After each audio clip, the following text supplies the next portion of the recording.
Hey guys, welcome back to the channel. Spur of the moment deal here. It's cold outside and it snowed again. It didn't snow as bad as the first time, but it snowed again and it's cold.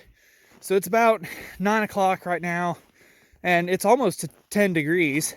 But when I got up this morning, or when I checked the weather after I got up, actually, it said it was 5 below and it felt like negative 16.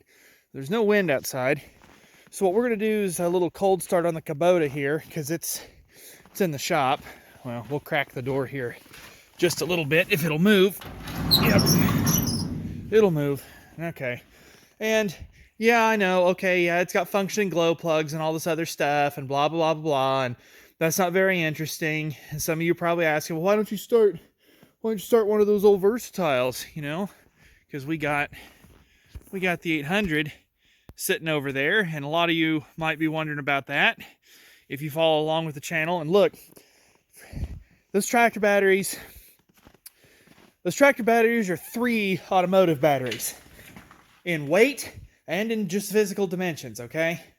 And so if you think for 1 minute, because there's 2 of them on each tractor, right?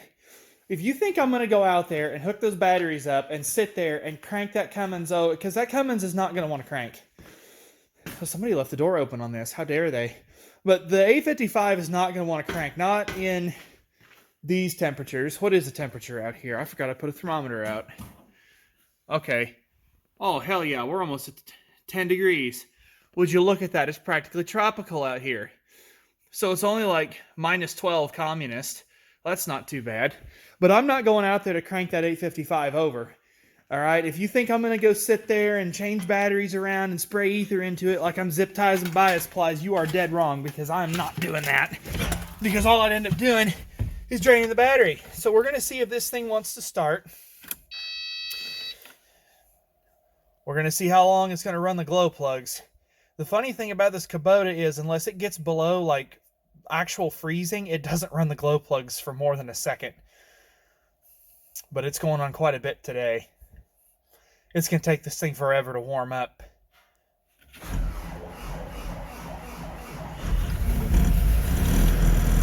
Oh, it does not. Oh, come on, oil pressure. Come on, oil pressure. Come on. Oh, thank goodness. I was just about to shut it off. All right. We got oil pressure. We got all the heat. So when the heater starts to get warm, she'll be good to drive. Oh, I guess we don't need lights.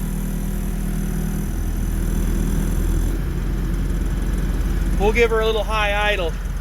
All right, that's gonna take a month of Sundays to warm up. Even though it's a little 4-banger, she's gonna take a while to warm up, I tell you. It's cold. Man, it's bright out here, I'm telling you. I have my crappy sunglasses on. I broke my good pair. So the next thing I got to do is come down here and check the tank. And I know I got to fill it because, of course, they went and drank a bunch yesterday after I pulled the hoses out and drained it. Usually we don't water them out of this just because there are ponds around, but I am not about to walk down because the pond is on the other side of that canyon bank. I am not walking over there to break the ice on that pond because it's also really shallow. So you'd have to go out like 10 foot before you got to actual water. Otherwise, you'd just be chopping ice and pulling it out of mud, if that makes any sense. Okay, so what I do is get the camera covered in water. That's good for it. So take my hammer here, break that, and we'll throw the hose in it and start filling her up. But before I start filling it with water, I'll go ahead over here. You can see where I've been breaking it. Take my axe, we'll chop it and see how thick the ice is today. All right, ice broke successfully. Now, some of you might say, I think I can get you in real good here. I got to keep an iron grip on the phone here because if I drop it in the tank, that's bad. So the ice there is probably about 3.5 inches thick. But keep in mind, that's from 3 days of accumulation, of ice accumulation. The ice that I chopped in this area here, where I've just been chopping exclusively, it's only about this thick. That's about 1.5 inches, 1.75 inches maybe. So it's about half as much. And it's not bad. They'll come up here and get a drink, and I'll get the hose in this and get it filling here in a minute. But man, it's cold out here. It's not the coldest it's ever been, right? It was cloudy yesterday and the wind was blowing a little bit and it had some snow, and it got up to 25 and it's supposed to get up to like 30 today, and the sun's out. So that makes a big difference. But if it was cloudy and the wind was blowing right now, man, it'd be colder than a witch's tit. The left one, because for some reason that's just how it works. Now, I don't make the rules, that's just how it is. So the coldest it's ever been here, because we're at the tank and it reminded me of it. The coldest it's ever been here that oh my gosh, the water's steaming. That's cool. Well, actually, the water's kind of warm by comparison if you stop and think about it. But anyway, the coldest it's ever been here, I think it was the winter of 21 in February. And around the country, a lot of people got caught. It was like 2 weeks, and it was like super, super cold from regions down south here that we're not used to, okay? And it got really, really cold. And that's the coldest that it's ever been in my lifetime that I can remember. It got down to, I think, 11 below one night. And that's when the Power Stroke was still running. And that's when I figured out that a utility battery and a 7-year-old Walmart battery will not start a 6.4 Power Stroke. They almost did. They almost did. But somebody left the bail loader plugged in, and it didn't want to start. And it was so cold, and the wind was blowing for a few days then. I mean, we were out 3 or 4 times a day feeding the cows. We even went and got like corn just so they would have some energy to stay warm, because hay wasn't enough. We had to keep feeding them corn so that they would, their metabolism would kick in and keep them alive. We didn't lose any animals, thankfully. One cow even had a calf during that. But back to the point, it was so freaking cold that as we broke the ice on the tank, we could watch the ice crystals form as it was refreezing. And it was really neat in a way, but it was also a pain in the butt, because to turn around and then immediately go drain the hoses, oh man, that was fast. That we had to move fast, otherwise the hoses would freeze before the water could get out of them. That was rough. And then also early on in that, the hydrant broke, and we had to replace the hydrant in that, and that sucked. And I don't ever want to do that again. So yeah, fun time was had by all, and it's not that cold, and I'm glad it's not. Like I said, it's supposed to get kind of warm today by comparison, up into the 30s. And this isn't refreezing as soon as I broke it, so I'll go ahead and get the water in here, get this filling, and then the skid steer should be about warm enough. We can go get a bale, and the cows get a bale and a bag of cake. So I'll cake them on top here, and they'll eat on that, and then they'll come get a drink, and I have to go all the way around over where that cedar tree is. I think I'm pointing at it right, and then I have to go down into the bottom and clear over there and clear on the other side. And if we look over there, you see those deer? That's a neighbor. That's kind of cool. I wondered if those deer were still around. There's a couple of stags in there and quite a few does as well. It's a pretty good herd of deer. But anyhow, cows are still in the canyon right now. When they hear the skid steer backing out of the shop, they'll come up here wanting something, but they should be all right. I gave them another bale last night down in the bottom. There's no wind there. It's pretty toasty for them, as toasty as it can get. And big thing is no wind. So, good grief, that's a lot of ice. I'm tired of chopping ice, I tell you. I don't know how you northerners put up with this stuff. The cold sounds really nice in the middle of summer, and then when you actually get the cold, it's like, oh, it's kind of irritating, but, and then it snows, and I'm like, you guys up north can have this crap. I don't want it. I hate snow. I used to like it as a little kid, and it's pretty. It really is, but to come deal with it freaking sucks. All right, well, it's warm. Oh, hell, the temperature gauge is even coming up this time.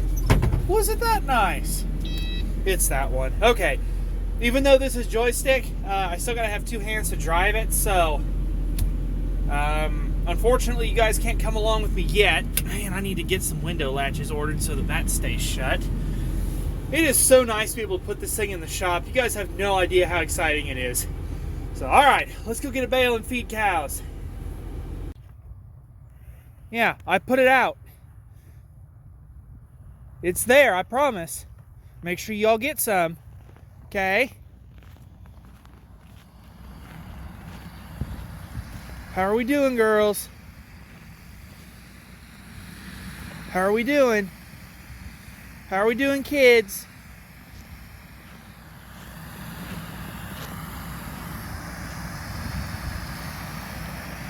Yeah, see? That's better, isn't it? Make sure you eat some. Well, don't look at me. Eat your cake.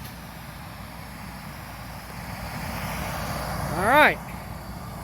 Cow's fed with cake. Now we go give them a bale.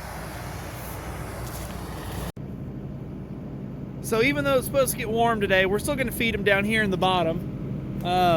Well, here they come right now. They're hungry. I thought they might go get a drink, but I guess they'll do that later. So this bale I picked because it's got a giant hole in it already in the net wrap. So what I got to do here is, oh yeah, also I hit a tree. So we'll brush all that off before we're done. But get off the skid steer here. What we'll do is we'll take our cool little knife and come through here. And this helps a lot if your blade's sharp. And we'll cut this. Of course, because it's all loose and stuff, I'm probably going to have two hands to finish it. But, man, I really did hit that tree. Well, that's all right. It just makes it easier to get the net wrap off. Sometimes it's frozen, too. We'll get that cut. I'll peel it off, and then I'll use the skid steer, and I'll roll it out for them. Now, we could use the bale loader, but the bale loader doesn't work right now. The cylinder's off getting fixed, and then I'll put it back together, but that's neither here nor there. And then another side note, just in case you were curious, if you're not in agriculture much, there's several people, I'm not going to say a lot, but there's quite a few people that will, they'll go ahead and leave the net wrap on a bale. They'll just cut it so they can unroll it, and then they'll leave the net wrap on there. But I don't know about you, I don't think cows should eat plastic. Now, if they get bored, they'll go lick chains, hydraulic hoses, they'll gnaw fiberglass because, you know, they're bored. But they shouldn't eat that stuff as, you know, like a steady diet. So we always peel the net wrap off. Hose is drained, tank is full, cows are fed. Now we can go park the skid steer. All right, now we're done. And that usually takes about an hour, and everything usually ends up about the same. By the time the skid steer warms up, I've broken the ice and got the water filling. By the time I get done rolling out the bale, the tank is just starting to overflow. And if I didn't have to feed a bag of cake, I would have stopped the tank just before it started to overflow. But it's not too bad. So yeah, all that usually takes about an hour every morning. And, you know, no, I don't get up at the... Of course, my glove fell on the ground. Well, we'll get that later, along with this one. No, I don't get up at the crack of dawn and come out here and feed them just because there's no point. It's not going to hurt to wait until the sun's out and stuff like that. I don't know if we'll feed them again today or not. A lot of the snow, I imagine, will melt off. It was getting pretty warm before we got the second snow. And it wasn't much. It was maybe 1.5 inches. Pretty dry. Dry snow, if that makes any sense to you. So, yeah. I just thought I would throw a video together, and I'll see how it turns out. Of course, if you see it, it must turn out good enough to upload. If I do upload it, it'll be Wednesday. Because today is Tuesday, January 21st. Yeah, because yesterday was Inauguration Day. And, an MLK Day, I guess. There's probably all sorts of things that were happening on any given day. But back to the point. I need to throw this trash away before I forget. Yeah, if you see it, it'll be Wednesday. I've got another video coming out Friday that I think you guys will find kind of neat. It's about the Pontiac. But one of the biggest reasons I did this video was so that at the end of it, I can say thank you all for getting me to 1,000 subscribers. I'm over 1,000 now. I think I'm at 1,005. And that absolutely, it means the world to me. You guys have no idea how happy I am that I got there and how appreciative I am of all of you subscribing and watching and everything like that. And I really appreciate it. So as soon as it stops being, really cold, I will come out and do the 1,000 subscriber special. I have to put a few more things together to make sure all my ducks are in a row so that, just cause. And I'll get out and do that as soon as possible, but I really appreciate it. Getting over 1,000 subscribers, that means I can run ads on my videos, and I know the ads are annoying, okay? Believe me, I watch YouTube a lot. I know the ads are annoying, but it really helps me out, okay? The ad revenue is really going to help me out. So the biggest way, if you guys want to know, how can we support you and stuff like that, well, just watch the videos. That's the biggest thing you can do. watch them in their entirety, and I suffer through the ads. Look, I know they're not great. I know you guys don't like them. I don't like them either, but it helps me out, and I really could use the assistance right now. So anyway, with all that being said, I'll get off of here. That's just kind of one of the things I got to do, and it doesn't take all day. It just takes some time, and I'm going to go in and warm up because it is still chilly out here. So thank you all for watching. Keep an eye out for more stuff coming down the pipeline, and I hope to see you back then. Take care.